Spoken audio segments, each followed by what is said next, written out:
Banzela na pasi yawe ozala nzambe undela ngai na longa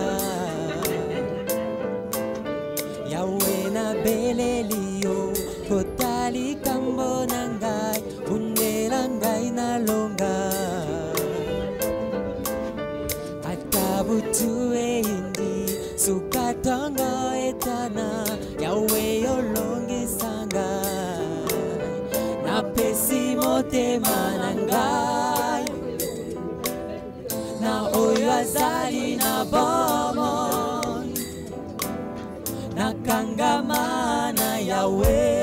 yawe bundela ngai yawe yawe longisa ngai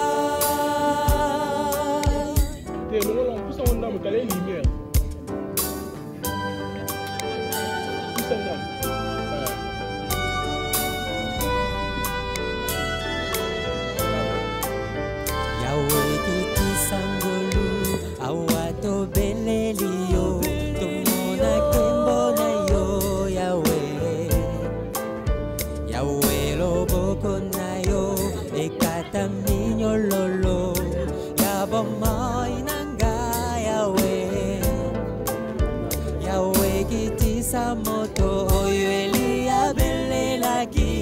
eziki sabangu